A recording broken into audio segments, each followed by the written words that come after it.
स्वागत है आप सबका। मैं डॉक्टर गजेंद्र सिंह शेखावत मोता महाविद्यालय शाहजहांपुर से आपका ऑनलाइन क्लास में स्वागत करता हूं। आप मस्त होंगे, स्वस्थ होंगे और पढ़ाई कर रहे होंगे। आप नियमित रूप से अध्ययन करें, ऑनलाइन क्लास देखें और उनको लाइक करें। आज भारत के पड़ोसी देश हैं, पड़ोसी देशों में से ही आपको नेपाल और नेपाल के बाद में श्रीलंका, और श्रीलंका के भौतिक भाग मैंने पिछली वीडियो में करा दिए थे। आज उससे आगे ही श्रीलंका के जो जलवायु है, श्रीलंका के प्राकृतिक वनस्पति है, श्रीलंका की मिट्टी है, इसके बारे में आज अपन अध्ययन करेंगे। जलवायु पहला पॉइंट आपका है इसमें जलवायु में श्रीलंका की जो जलवायु है वो मानसूनी जलवायु है की विशेषता रखती है। मानसूनी जलवायु है श्रीलंका की विशेषता। जो मानसूनी जलवायु की होती है वो जलवायु की पूरी विशेषता है वो श्रीलंका में भी मिलती है। मानसून विशेषकर इनके दक्षिणी पूर्वी मानसूनी हवाओं के सर्वप्रथम यहीं प्रवेश करता है। जैसे ही मानसून आता है, ये आपका श्रीलंका का भाग है, तो इसका ये दक्षिणी जितना भी मानसून शुरू होता है और भारत में और श्रीलंका में मानसून आता है, तो इसका दक्षिणी पूर्वी मानसून जैसे ही यहाँ प्रवेश करता है, यहाँ से ये देखो ये दक्षिण पूर्वी मानसून की दिखा रखा है, ये दक्षिण पूर्वी मानसून है। सबसे पहले क्या है, श्रीलंका में प्रवेश करता है। जैसे ही दक्षिण पूर्वी मानसून आता है, शुरुआत होती है, तो दक्षिणी पूर्वी मानसून की शुरुआत होती है, उसका प्रथम मार्ग है या सर्वप्रथम यही श्रीलंका वाला भाग है, ये पड़ता है। तो दक्षिणी पूर्वी मानसूनी हवाओं का मार्ग में सर्वप्रथम ये पड़ता है। शीतकालीन हवाओं का प्रभाव भी इस द्वीप पर पड़ता है। चारों ओर से समुद्र से घिरा होने के कारण से देखो पूरा भाग क्या है कि आप शीतकाल का प्रभाव पड़ता है, चारों ओर से किससे घिरा हुआ है, ये समुद्र से घिरा हुआ है। तो चारों ओर से समुद्र से घिरे होने के कारण से क्या है, ये समकारी प्रभाव भी रखता है। चारों ओर से ये समुद्र से घिरा हुआ है और समुद्र से घिरे होने के कारण से समकारी प्रभाव यहाँ के तटवर्ती प्रदेश है उस पर दृष्टिगोचर होते हैं, दिखाई देते हैं। और धरातल पर जलवायु का प्रभाव, जो दक्षिणी भाग है आपका, वो दक्षिणी आपका पर्वतीय क्षेत्र है, वहां पर मुख्य रूप से देखने को मिलते हैं। तो ये आपका दक्षिणी और पश्चिमी मध्यवर्ती भाग है, यहाँ पर जलवायु का प्रभाव और धरातल का प्रभाव है। धरातल के प्रभाव पर जलवायु का प्रभाव पड़ता है। जो धरातल की जलवायु है उसका प्रभाव किस पर पड़ेगा, वहां की जलवायु पर पड़ेगा। तो दक्षिणी और मध्यवर्ती भाग है या पर्वतांचल वाला भाग है, ये वाला भाग है, ये पर्वतीय क्षेत्र है। यहाँ पर आपका ये आदम पर्वत है, आपका कल आपको बताया था। तो ये जो क्षेत्र है ये दक्षिणी मध्यवर्ती भाग के क्षेत्र है, यहाँ पर धरातल का प्रभाव है वो जलवायु पर पड़ता है। सामान्यतः श्रीलंका में गर्मियां हैं वो अधिक पड़ती है, गर्मी तेज पड़ती है यहाँ पर, किंतु समुद्री प्रभाव के कारण से तापमान होता है वो सम बना रहता है।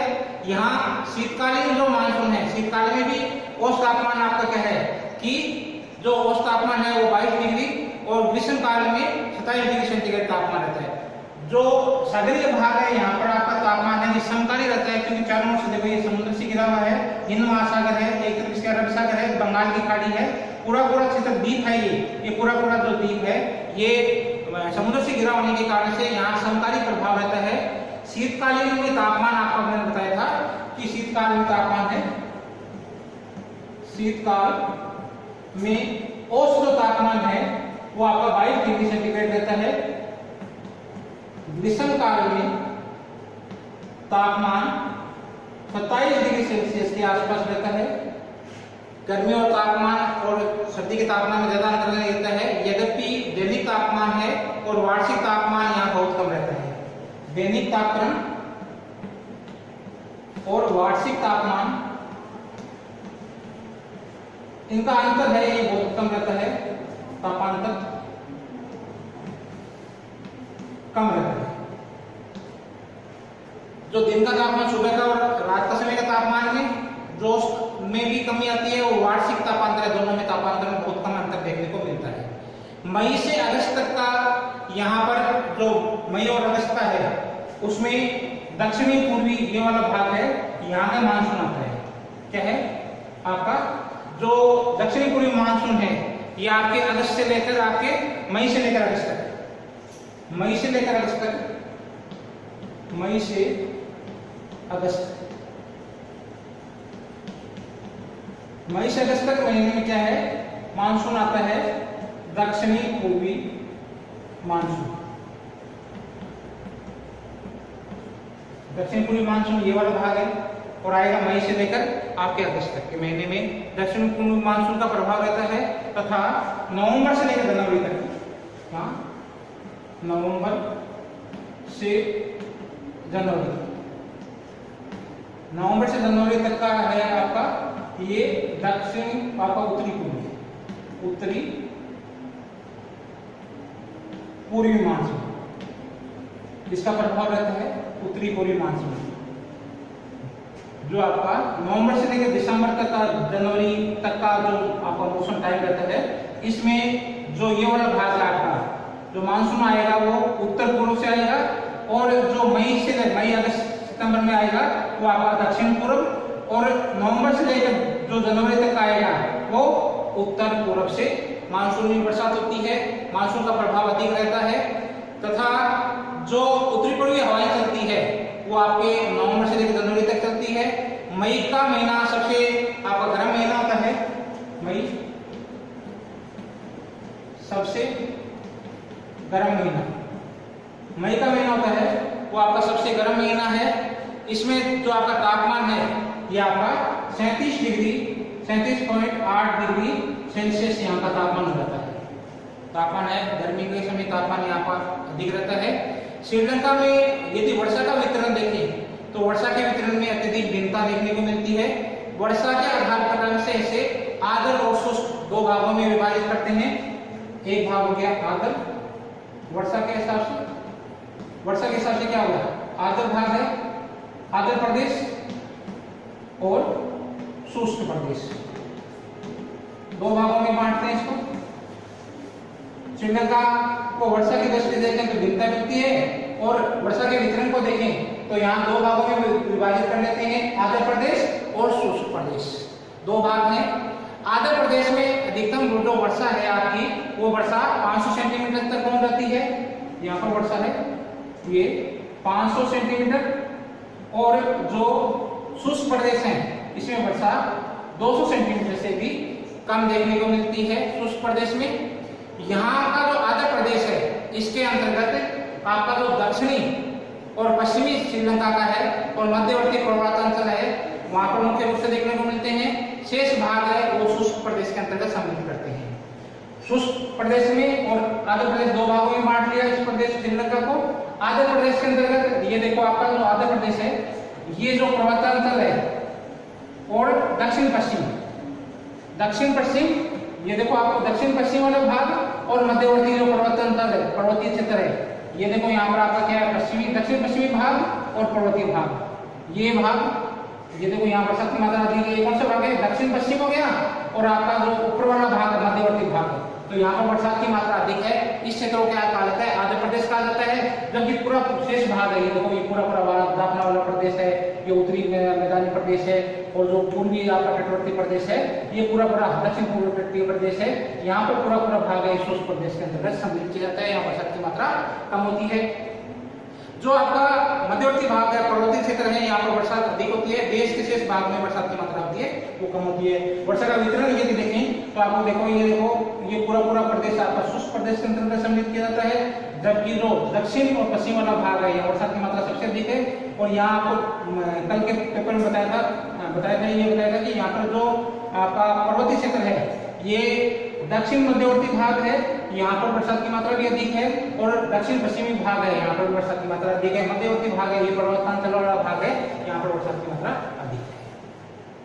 दूसरा अपना टॉपिक है इसी में ही प्राकृतिक वनस्पति। पूरा जलवायु से जुड़ा हुआ भाग है प्राकृतिक वनस्पति।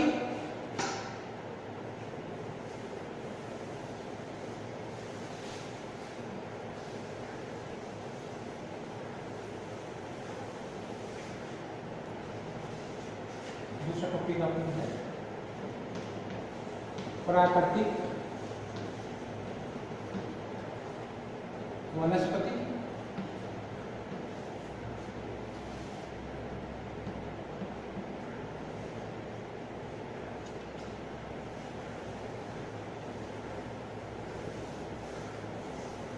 प्राकृतिक वनस्पति के अंतर्गत देखे जाए तो श्रीलंका की जो जलवायु है इसका विशेष प्रभाव है वो आंध्र प्रदेश, जहां वर्षा की मात्रा अधिक है, तापमान उच्च अधिक रहता है, वहां प्राकृतिक वनस्पति का विकास भी उपयुक्त हुआ है।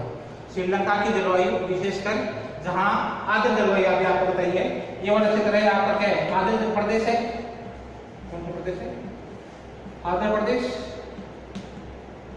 श्रीलंका का जो आंध्र प्रदेश है यहाँ पर क्या है कि जलवायु में वर्षा की मात्रा भी अधिक है, वर्षा की मात्रा अधिक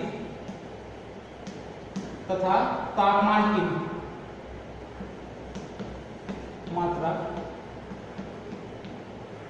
अधिक जिस क्षेत्र में पाई जाती है। ये कौन सा क्षेत्र है? आर्द्र क्षेत्र। आर्द्र क्षेत्र जहां है तापमान और वर्षा की मात्रा अधिक है, आर्द्र क्षेत्रों का तापमान और वर्षा की मात्रा यदि अधिक है तो ऐसे क्षेत्र में क्या है कि इस क्षेत्र में जो प्राकृतिक वनस्पति पाई जाएगी वो उपयुक्त मात्रा में पाई जाती है, अधिक मात्रा में पाई जाती है। एक समय ऐसा था श्रीलंका का कि संपूर्ण श्रीलंका के पूरे भाग में, संपूर्ण भाग में, ये पूरा भाग का श्रीलंका का ये पूरा सघन वनों से ढका हुआ था, सदाबहार वनों से ढका हुआ था। एक समय ऐसा था कि पूरा श्रीलंका का भाग है ये आपका सघन सदाबहार वनों से ढका हुआ था। पूरा क्षेत्र है श्रीलंका का ये सदाबहार वनों से ढका हुआ था। लेकिन क्या हुआ, वर्तमान समय में वनों का निरंतर मात्रा में क्या है विस्तार होने से कारण से, किंतु वर्तमान समय में वनों का निरंतर कटाव होने से पर्वतीय क्षेत्रों तक ही सीमित हो गए हैं। लगातार क्या है कि अभी कृषि क्षेत्र के लिए क्या है कि शेष प्रदेश में जो कृषि होने लगी, अब वर्षा होने लगी तो पेड़ों को काटने लगी। तो वर्तमान समय में इन वनों को काट दिया गया है।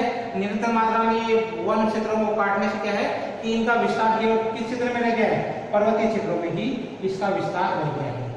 पर्वतीय क्षेत्रों में विस्तार के अलावा यदि देखें तो शेष भाग पर क्या है, शेष प्रदेश पर कृषि की जाने लगी है। वनों में मुख्य रूप से आपके जो दो भागों में बांट लेते हैं, एक तरफ जहां वनस्पति में भिन्नता मिलती है, एक तरफ आपके जो सदाबहार वन है और दूसरी तरफ शुष्क तथा अर्धशुष्क वनस्पति मुख्य रूप से पाई जाती है। वनस्पति को यदि बांटे तो वनस्पति दो प्रकार की है, एक आपकी है सदाबहार वन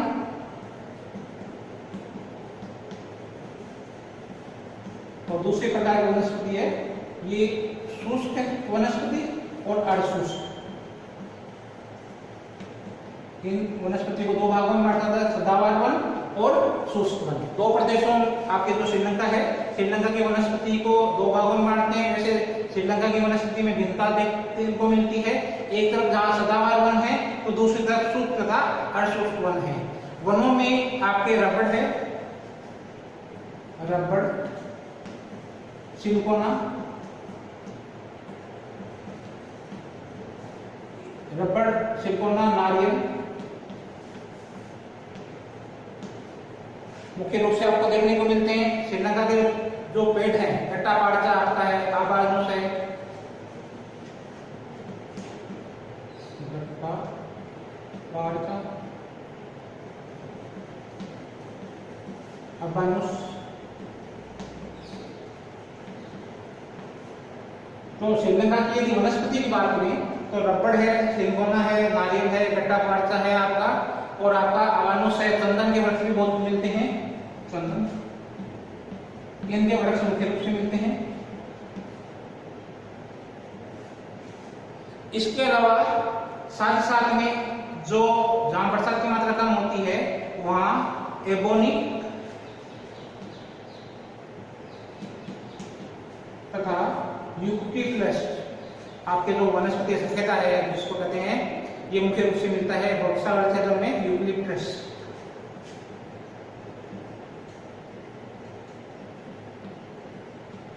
यूकेलिप्टस का पौधा है, ये भी जहां बरसात की मात्रा कम होती है वहां पर आपके यूकेलिप्टस का पौधा और एबोनी का पौधा मुख्य रूप से मिलता है। तटवर्ती प्रदेशों में नारियल बहुत ज्यादा मिलता है। जो तटीय क्षेत्र है वहां नारियल का पौधा, नारियल का वृक्ष मुख्य रूप से तटवर्ती प्रदेश, तटीय क्षेत्र है, वहां तटीय क्षेत्र है, तटीय क्षेत्र में आपके नारियल का वृक्ष मुख्य रूप से देखने को मिलता है। और इसके अलावा यहाँ की जो सरकार है वो भी वन संरक्षण को के अनेक उपाय कर रही है। जो यहाँ की सरकार है, सरकार भी क्या है, वन संरक्षण, वन संरक्षण के लिए बहुत सारा काम कर रही है। यहाँ श्रीलंका की सरकार है जो कि वन संरक्षण के लिए बहुत सारी योजना बना रही है, सहयोग कर रही है और बहुत सारे उपाय भी कर रही है। इसके अलावा आपका जो तीसरा पॉइंट है वो श्रीलंका में मिट्टी है।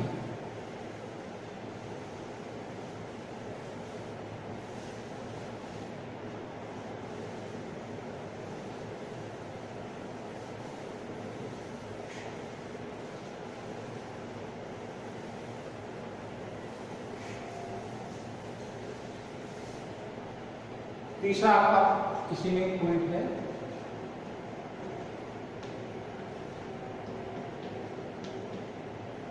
मिट्टियां,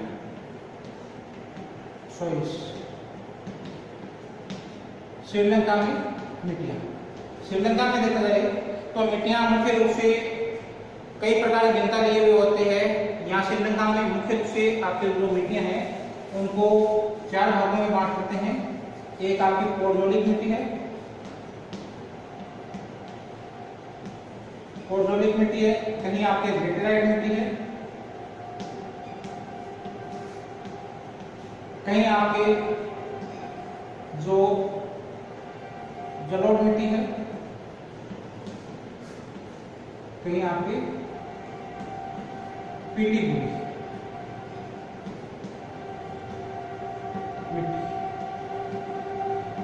श्रीलंका मुख्य रूप से देखने को मिलती है। श्रीलंका में जहाँ तक मिट्टी की बात करें अपन, तो श्रीलंका का जो आंध्र प्रदेश है वहाँ की मध्य है, जो वहाँ की मिट्टी है वो आपकी पोडोलिक प्रकार की है। श्रीलंका का जो आंध्र भाग है, श्रीलंका का जो आंध्र प्रदेश है, आंध्र प्रदेश की मिट्टी है वो आपकी पोडोलिक प्रकार की मिट्टी है। इसके विभिन्न प्रदेशों के भूभाग की मिट्टियों में स्थानीय भिन्नता देखने को मिलती है। जिन प्रदेशों में निचला भाग है वहां आपकी लेटेराइट मिट्टी मिलती है। मुख्य रूप से क्या है कि श्रीलंका के जो निचला भाग है, निचले भाग में लेटेराइट प्रकार की मिट्टी मिलती है। और जो आंध्र प्रदेश है, आंध्र प्रदेश की मिट्टी कौन सी होगी, पोडोलिक प्रकार की मिट्टी होगी। और निचला भाग है श्रीलंका का निचला भाग किस प्रकार की मिट्टी है, लेटेराइट प्रकार की मिट्टी है। जो आपके कैंडी और केगाल जिले हैं वहां लाल पीली मिट्टी, लेटेराइट मिट्टी मिलती है। लेटेराइट प्रकार का एक स्थान है कैंडी, केना। इन जिलों में जो मिट्टी का प्रकार है, कैंडी और केना जिलों में मिट्टी का प्रकार है वो आपका लाल पीला लेटेराइट मिट्टी का, लेटेराइट मिट्टी का एक प्रकार है। तो इन जिलों में आपके कैंडी और केनाल जिले हैं, इनमें आपके क्या है आप मिट्टी है और लेटेराइट प्रकार की है और लाल और पीली मिट्टी देखने को मिलती है मुख्य रूप से। इसी प्रकार जो कुछ भाग ऐसे हैं जहाँ लाल पीली पोडोलिक मिट्टी भी मिलती है, लाल पीली पोडोलिक।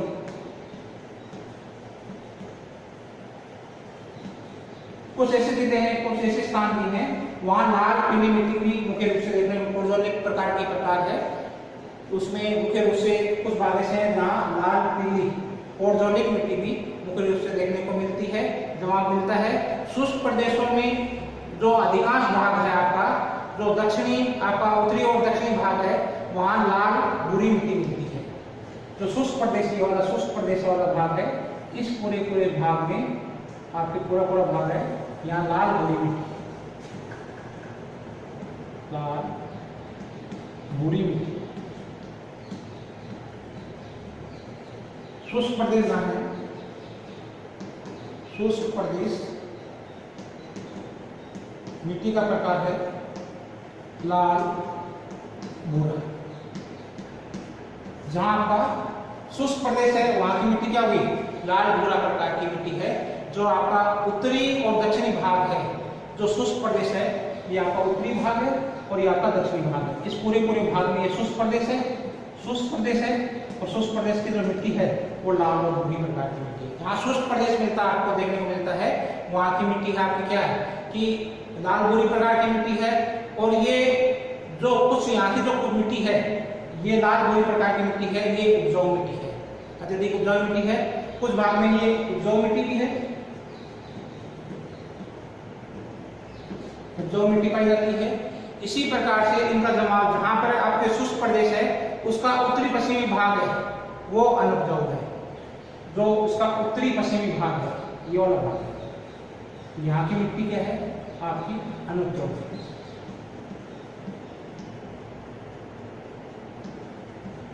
यहाँ की मिट्टी अनुपजाऊ है। कौन सा भाग है?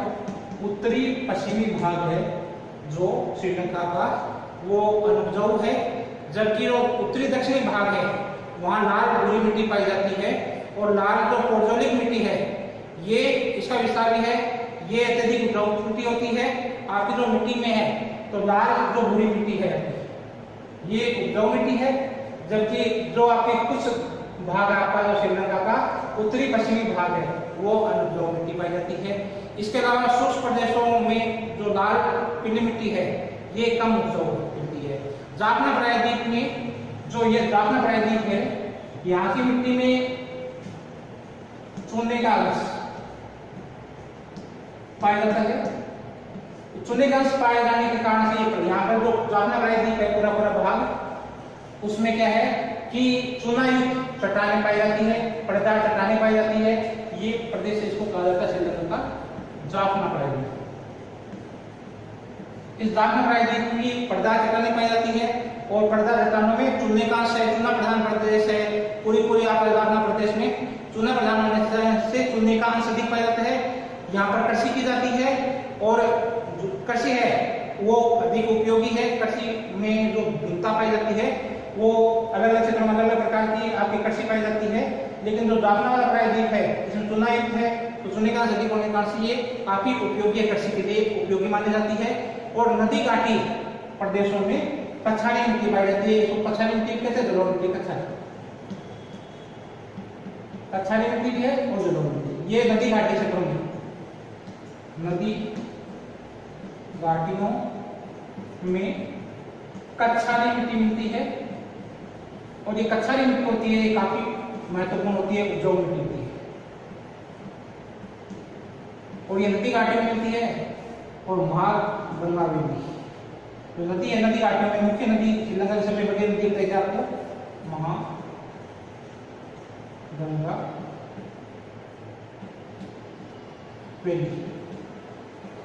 इसकी जो घाटियां हैं, इसके जो मैदान है वो काफी उपजाऊ देखने को मिलता है। तो श्रीलंका में आज आपने पढ़ा है श्रीलंका की जो जलवायु है, श्रीलंका की प्राकृतिक वनस्पति है, श्रीलंका की मिट्टी है। उम्मीद है आपको आज का जो चैप्टर पसंद आया होगा। आप ज़्यादा से ज़्यादा पढ़ाई करें, मेहनत करें और आप ज़्यादा से ज़्यादा क्या है इसमें सहयोग करेंगे। Thank you very much.